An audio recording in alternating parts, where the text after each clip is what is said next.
Bad news that's just come out in the UK. I mean, it just keeps going from bad to worse with the government. The things they're doing to the citizens is just atrocious. The Prime Minister has announced £6 billion in welfare cuts, saying that the current welfare system is indefensible and unfair. Oh, for God's sake, this is just ridiculous. So many people are against this, his own party are against this, yet he's still pushing on with it. For God's sake, man, listen to the people, dude. Things that cost the government more than disability benefits. Privatization in the welfare system itself. Labour, Rodney and Rachel are going to be taking money away from sick, disabled and vulnerable people that probably need some care, and they're giving it to Ukraine for missiles and weapons and shit.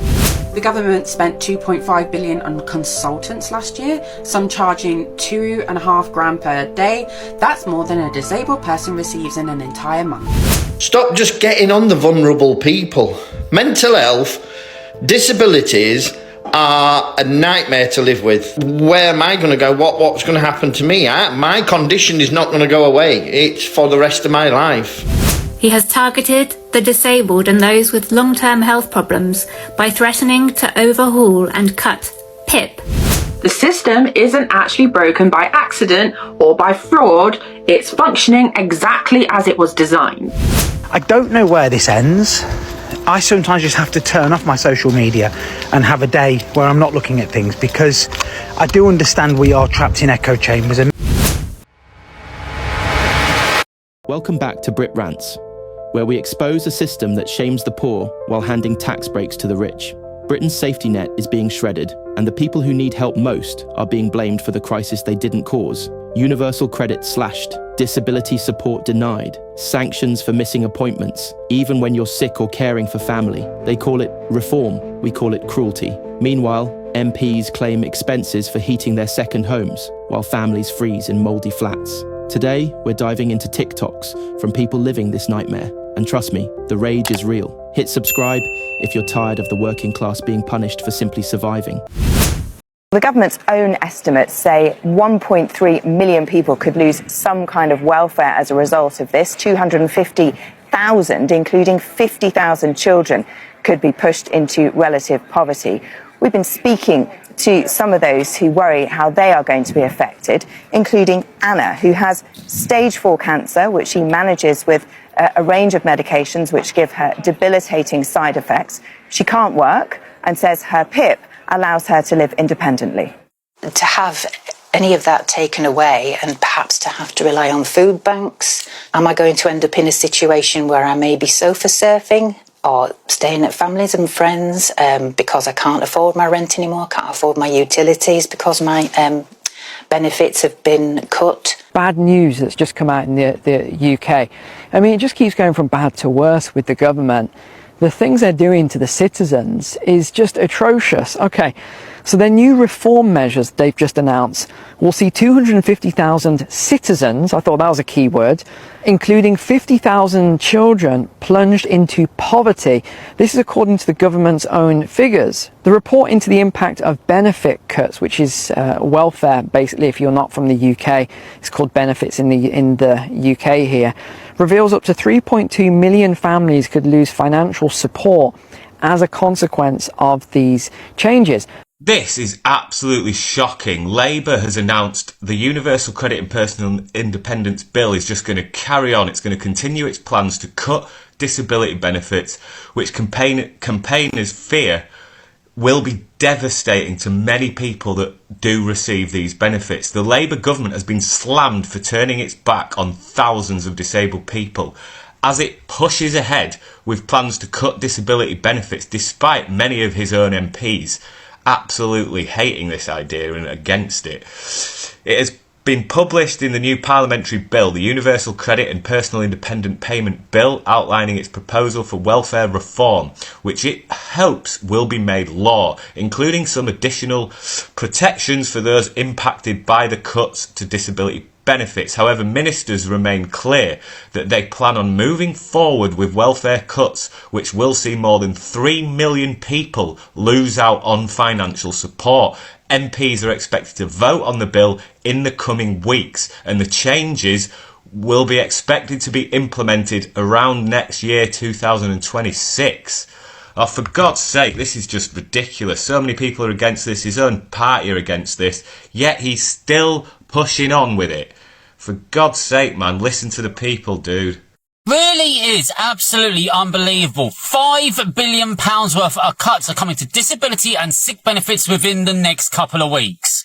And this $5 billion, they are literally going to hand it over to, yes, you guessed it, of course, Ukraine. I find it astonishing how just the other day, Prime Minister Rodney could somehow just pluck 1.6 billion out of thin air, hand it over to Ukraine just for missiles, not for food, not for medical supplies, just 1.6 billion for missiles.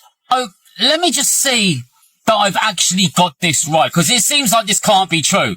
Labour, Rodney and Rachel are going to be taking money away from sick, disabled and vulnerable people that probably need some care. They're taking away money from them people and they're giving it to Ukraine for missiles and weapons and shit. Just, this can't be going on. Why is this happening? Why has this been allowed to happen? This country, man, for f***'s sake. The Prime Minister has announced £6 billion in welfare cuts, saying that the current welfare system is indefensible and unfair. He has targeted the disabled and those with long-term health problems by threatening to overhaul and cut PIP, which is short for Personal Independence Payments. PIP is not an out-of-work benefit.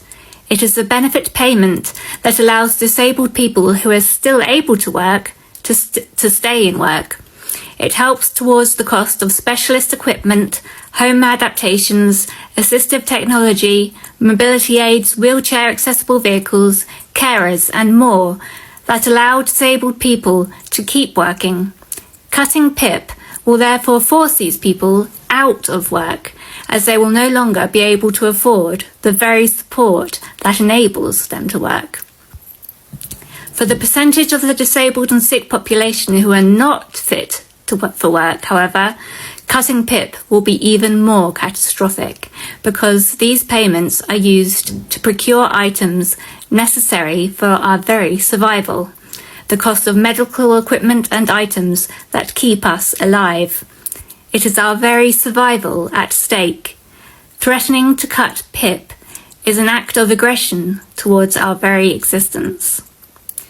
The Prime Minister's rhetoric of unfairness is a shameless attempt to pit working people against those who are unable to work, which is a false dichotomy because lots of people in work receive benefits. Wages are often not high enough for those in work to be able to afford the risen cost of living. Housing, electricity bills, food prices, etc. Lots of people in work need benefits to survive, and even then, some have to make the choice between heating and eating. Everyone is struggling. Let's not turn upon each other. It is not the public, it is not the disabled who tanked the economy. The government's own statistics, the Department of Work and Pensions' own estimate of fraud for PIP is only 0.2%. This means that 99.8% of PIP is legitimately claimed, legitimately needed. Cutting PIP, therefore, will only harm people and help nobody. It is enormously difficult to claim benefits and PIP as it is. Long forms requiring evidence upon evidence, proof upon proof, from doctors and specialists, with test results, scans and assessments from other professionals. Most disabled and sick people need others to complete the forms for them because they are too ill to do so themselves. Disabled and sick people across the country are very scared right now because of the Prime Minister's announcement. The definition of terrorism is an action or threat designed to intimidate the public for political or ideological goals. The disabled and sick people of this country have been terrified by the threat to their lives that cutting PIP will cause. By this definition, the Prime Minister has committed committed an act of terrorism against the disabled and long-term sick. This is what is indefensible. This is what is unfair, Prime Minister. Every life, whether disabled, sick, or able-bodied, is unique and precious. Those who are unable to contribute financially are of equal worth and importance to those who are able to.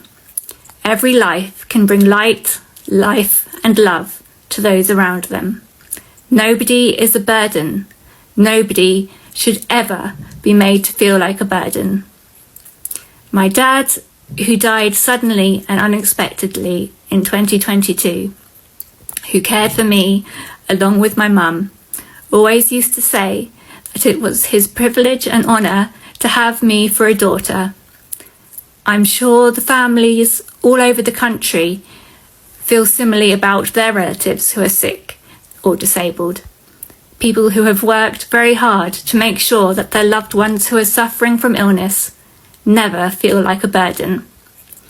Prime Minister, you are stomping all over their love and sacrifice. It is no mystery why the number of ill people has increased. COVID infection, especially repeated COVID infections, has left so many with long-term health problems, including long COVID, with damage to multiple bodily systems, and has put them at increased risk of strokes, brain damage, cancer, heart attacks, and immune collapse. Again, this is not the fault of the sick and disabled. Politicians failed our country during COVID.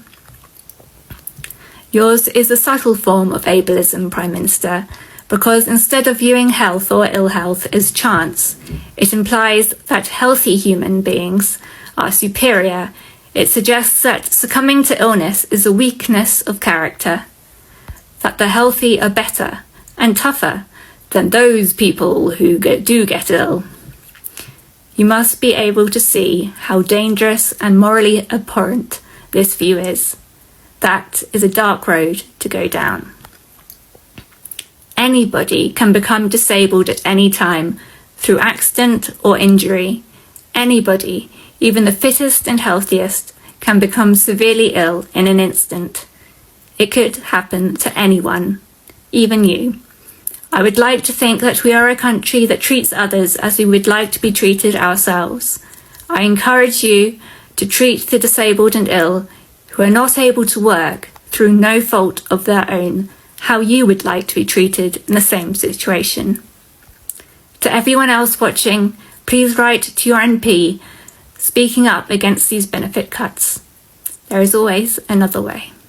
Nobody is magically going to become able to work from benefit cuts.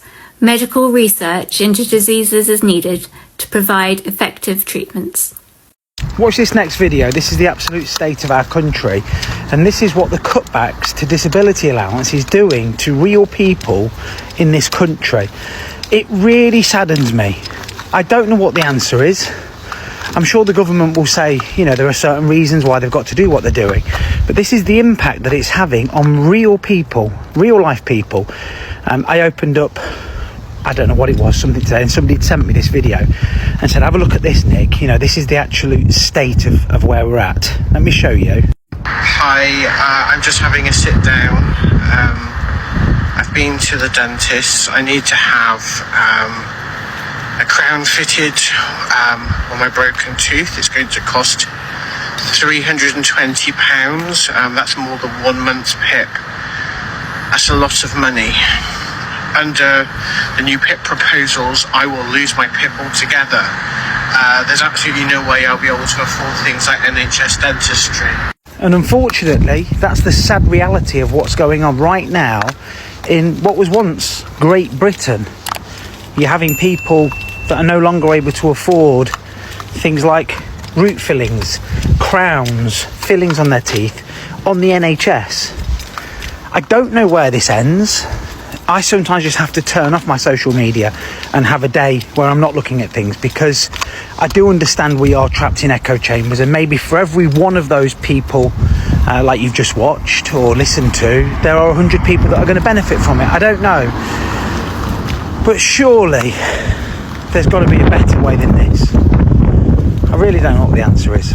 So a Labour MP has just quit the government over the proposed welfare cuts. She's the first one to quit the government over this, and it's very important because of who she is and what her position is. So her name is Vicky Foxcroft, and you've probably never heard of her. She's not one of the most famous Labour MPs out there, but her position as a government whip is very important because it's her job to get negotiations with other MPs, to organise them, to get them to vote, to make sure that legislation gets through. And she has quit because she cannot get this legislation through. She cannot, in good conscience, vote for it, never mind get other MPs to vote for it, because that would have been her job. And she has probably been talking with MPs for months about trying to, negotiate, make changes, make the bill slightly better, but she just can't do it in good conscience. And my guess is that she is going to be the first of many to quit. And she specifically said in her resignation letter that she can't, in good conscience, put this bill forward to try and force people back into work by cutting benefits. She believes that we should be helping support people back into work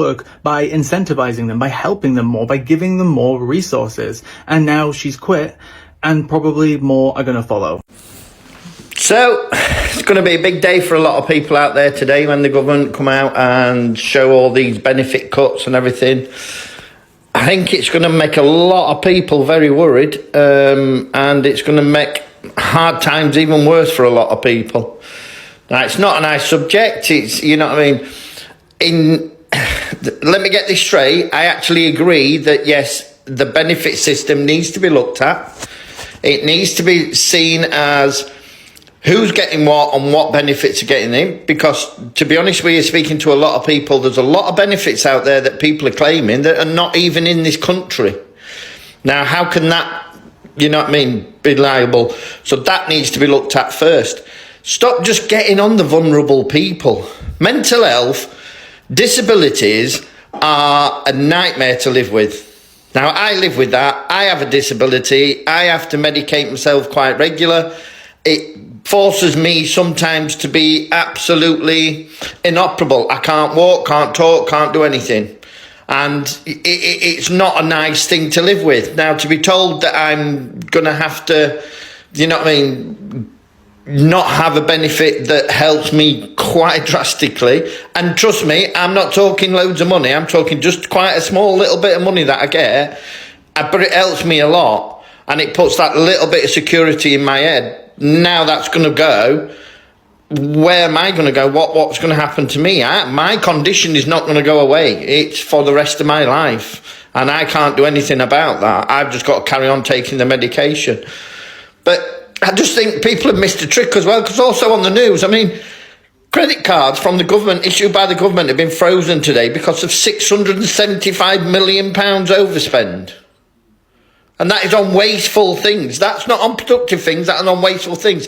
So the government are spending £675 million on buying a newspaper when they get a train to go down to Parliament. Oh my God, are people brain dead? Honestly, it baffles me that these people are still in this and running this country. Honestly, it just, But anyway, I just really hope everybody's safe out there. Just try and keep positive, try and keep going. I can say words, it is what it is, They're going to do what the shit they like. They've done nothing that they've said they were going to do. They've done absolutely the opposite and lied about everything. So I hope everybody who voted Labour's happy with that. If you care about the UK government's welfare cuts but don't quite actually understand what that's going to look like, then let me explain in this short video. So first, PIP, or personal independence payments, is currently paid to over 3.6 million people who currently suffer with a long-term mental or physical condition, and is made up of essentially two payment components, the daily living component and the mobility component. So under the new plans, it's going to be harder to qualify for the daily living part, where now you're going to have to score at least 4 points in a task assessment, as opposed to 1 or 2 across several tasks as it was before. The OBR estimates that this is going to affect around 800,000 people, not to mention that there are going to be more frequent assessments, except for those with permanent and severe conditions. Second, we have universal credit, which is currently paid to about 7.5 million people to help with their living costs. It too is split up into 2 essential components. So the first is a basic level of universal credit pay, which is worth just under £400. And then if you have a limited capacity to work, you are then entitled to an extra top up on top of that, which is worth just over £400. Under the government's current proposals, that incapacity top-up will not rise with inflation after 2026, and for new claimants, it is going to decrease drastically, not to mention the fact that you now have to be age 22 or over to receive it in the first place. The government says that instead it's going to raise the basic rate of universal credit, but over 2 million current recipients are still set to lose out. Altogether, voices in opposition to these changes are remarkably loud, and many media outlets are saying that Starmer could face a rebellion. What do you think about the changes? Do you think they're going to go ahead? And let me know if you found this video helpful in the comments. Things that cost the government more than disability benefits. Privatization in the welfare system itself. Since 2010, the DWP has handed at least 2.5 billion to private firms like Capita and Maximus to carry out disability benefits like PIP, ESA and Universal Credit. That's right, that's 2.5 billion of public money not to pay disabled people, but to assess them to decide if they're disabled enough. And here's the wild part, this was meant to save money. When the government first outsourced these assessments, they promised it would cut costs by 10 to 25%. They said private contractors would be faster, cheaper and more efficient than public sector staff. But instead, the cost per assessment actually went up by 65%. Annual spending rose over 400 million per year, paid to companies who missed quality targets year after year after year. So if you're thinking, well, surely this is about stopping fraud and people who are gaming the system and just trying to milk it for everything it's worth, here's what they don't tell you. 70% of appeals are successful. Most of those decisions are overturned with no new evidence. That's because the original assessments were just wrong. And here's the real kicker. The cost of fixing those failures are met by the companies who got it wrong in the first place. When an assessment is wrong, and it often is, the cost of fixing it isn't paid by Capita or Maximus, it's paid by the Department of Work and Pensions, i.e. using your tax money. That's right, the appeals process, the tribunals, the back pay, that's all paid by you. So private companies get paid to do the assessments, but they're not financially responsible when they get it wrong. And because they're paid per assessment, they're absolutely incentivized to churn out as many assessments as possible, even if they're poor quality. Because don't forget, we're not the customers, the DWP is. And so contractors get paid to deliver assessments quickly, not accurately. So when the government blames the rising disability benefits bill on too many claims, remember this. The waste isn't because of millions of fraudulent disabled people. It's because of corporate middlemen siphoning hundreds of millions of pounds out of the system. The system isn't actually broken by accident or by fraud. It's functioning exactly as it was designed. To outsource responsibility, to extract profit, and to offload the consequences onto us. Things that cost the UK government more than disability benefits, part 2. Procurement and waste. Remember the PPE scandal? 9 billion wasted on unusable or overpriced equipment. The government wrote off 4 billion on PPE that didn't meet standards, 2.6 billion on equipment purchased at inflated prices, and 2.5 billion on storage costs for excess supplies. NHS Test and Trace programme was allocated 37 billion, yet the Public Accounts Committee concluded it had no measurable impact on pandemic transmission. 59% of COVID contracts were awarded without competitive tender, many to companies with political connections. The HMRC wrote off 4.3 billion in fraudulent COVID loans they failed to safeguard against. And the National Audit Office found that suppliers with connections to politicians were 10 times more likely to secure contracts through the VIB lane. Do you remember when Rachel Reeves promised to appoint a COVID corruption commissioner? COVID corruption commission. Yeah, that only took 5 months. It only got appointed in December 2nd, so we're going to have to wait to see if any of those billions actually get recovered. Moving on, the Universal Credit IT system, budgeted at 2.4 billion, ballooned to over 5 billion.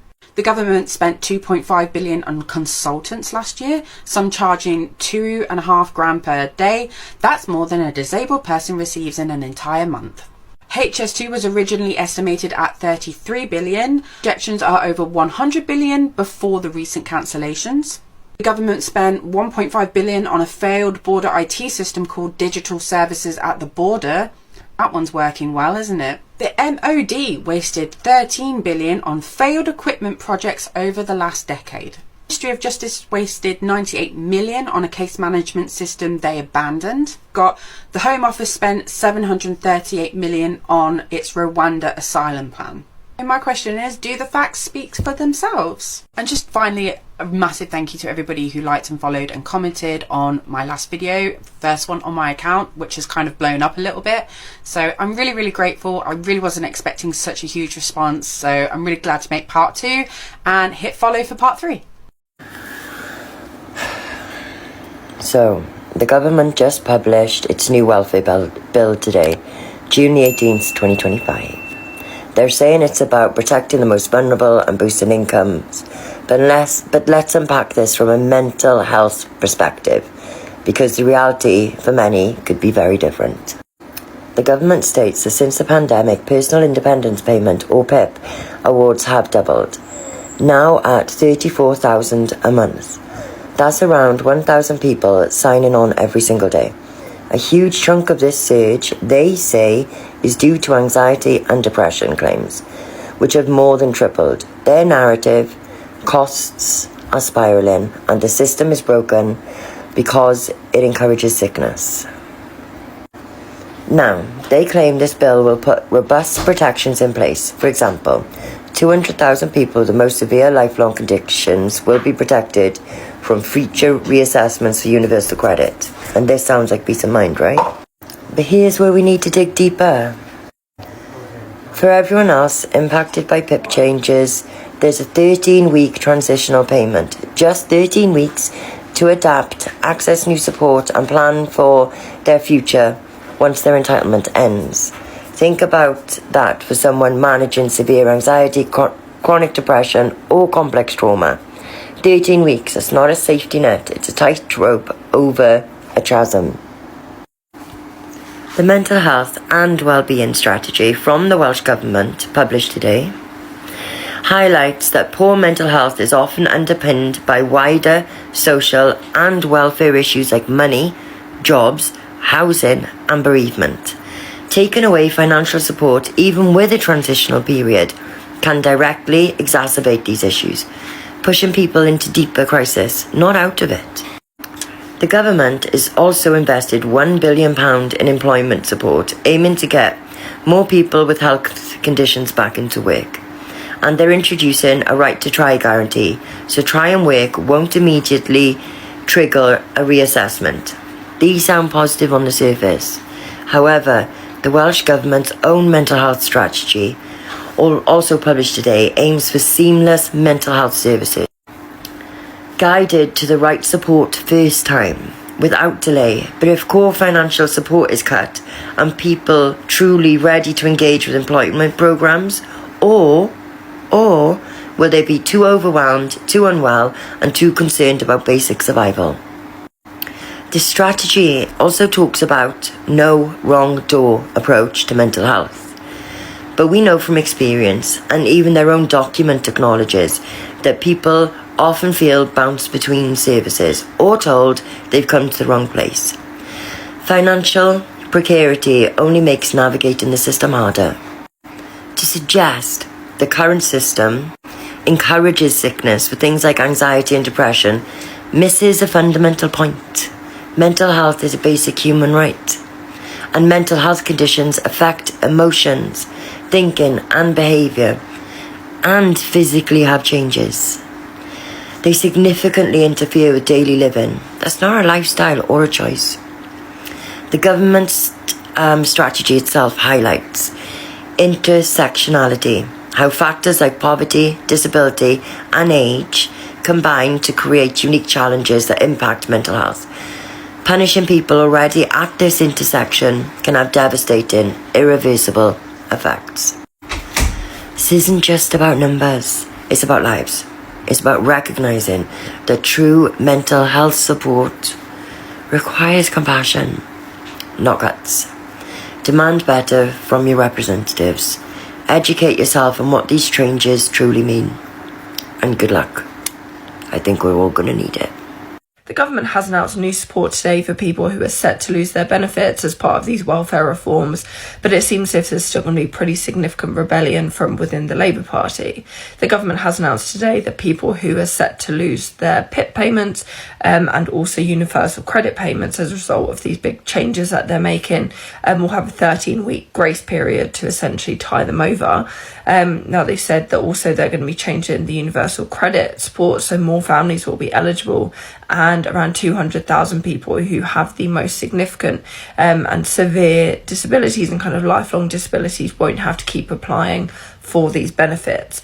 However, many people are still going to be impacted by these changes, particularly PIP, as the criteria that it's going to, the criteria people are going to have to meet will mean it's going to be much harder for people who have mental health challenges and mental disabilities, as much of the criteria is based on kind of physical disabilities and proving that you're kind of physically fit enough rather than mentally fit enough. This is obviously the wider changes that the government is making to try and get more people back into work after the numbers who are claiming welfare payments shot up pretty exponentially after the pandemic, particularly amongst young people who are claiming for mental health challenges. So it's kind of these wider changes that they're implementing, but there is a lot of rebellion from within the Labour Party, as many MPs feel they didn't join the Labour Party to take away benefits from people, essentially, and they feel as if this is backtracking rather than supporting more people. So it seems as if there's still going to be pretty significant rebellion in early July when the next vote will take place on these measures.